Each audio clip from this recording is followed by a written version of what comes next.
British troops have taken up positions outside Port Stanley. Good evening, Graham Evans in Melbourne. Reports from the Falklands say British forces are poised for the final assault to win back the islands following their capture of the settlements of Darwin and Goose Green. Press Association reporters said thousands of British Marines and paratroops were moving towards the island's capital, Port Stanley, with tanks and artillery in support. Correspondents reported the British troops had taken hundreds of prisoners and had captured the Goose Green airstrip, which would be used by Harrier jets. Almost 1,000 Argentine troops were stationed at Darwin and Goose Green. The two settlements give access to Port Stanley by way of a metalled road with drainage ditches. Argentine military sources later said British troops have taken up positions outside Port Stanley. The official government news agency explained the British advance by saying that after pressure there was always a reaction, and this physical low had allowed the British to reach the outskirts of Port Stanley, or Porto Argentino. Throughout the day, the military claimed to have inflicted high casualties on the British troops. This report is from the ABC's Peter Monkton. Confirmation of the first casualties among British land forces on the Falklands came just 24 hours after news that the Royal Marines were on the move towards Port Stanley. And with little news of that operation reaching home, Britain has been mourning its war dead. In Coventry Cathedral, a packed congregation, including former crewmen of the ill-fated destroyer named after the city, gathered to remember its dead. And this cathedral, no strangers to the suffering and devastation of war, open our arms in compassion to all those families bereaved and sorrowing.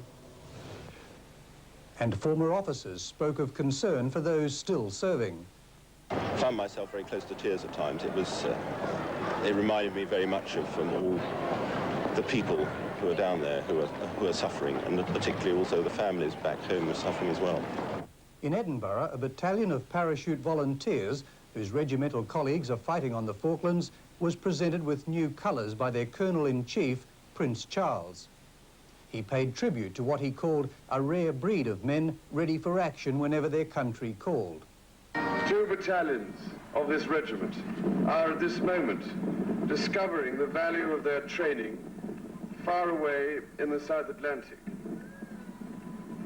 It is a testing time for them. They, along with many others, know that we have high expectations of them. But they must also know that they have our loyal support and encouragement. He said men of the Volunteer Parachute Regiment had always been among the first to take a stand in defence of principles and values. And from the South Atlantic has come dramatic film of the destroyer Sheffield, showing the extent of damage caused by that Excorcet missile. This was how Brian Hanrahan found her. Sheffield had no power to put out the fire that was destroying her. After 5 hours, the ship was abandoned to the fire. After the fire had burned out, she was still there, shrouded in sea mist, but floating upright. Occasional wisps of steam came from the foredeck, where the survivors had gathered, waiting to be rescued, and singing, "You've got to look on the bright side of life."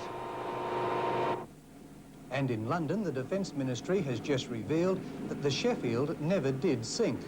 A frigate towed her well out of the British exclusion zone, and remaining equipment was removed before the weather stopped further salvage efforts. Then, 6 days after being hit, she was sent to the bottom with Royal Navy explosive charges. Peter Monkton in London for ABC News. The British destroyer HMS Sheffield was the first warship to be destroyed in combat by the French-built Excorcet missile.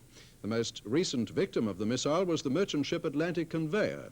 In London, the authorities have released a film which demonstrates the awesome power of the Excorcet. The reason why HMS Sheffield didn't sink is clearly shown in these pictures of an Excorcet missile test. The missile strikes the target horizontally, well above the waterline, and explodes upwards and outwards. So although the Sheffield was devastated by fire, she wasn't seriously holed. Indeed, when the Royal Navy decided not to salvage her, they had to sink her with demolition charges.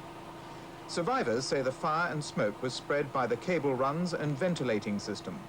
The smoke was particularly serious because it made the air unbreathable in a matter of seconds. Unlike two other ships which have been sunk, HMS Ardent and HMS Antelope, the Sheffield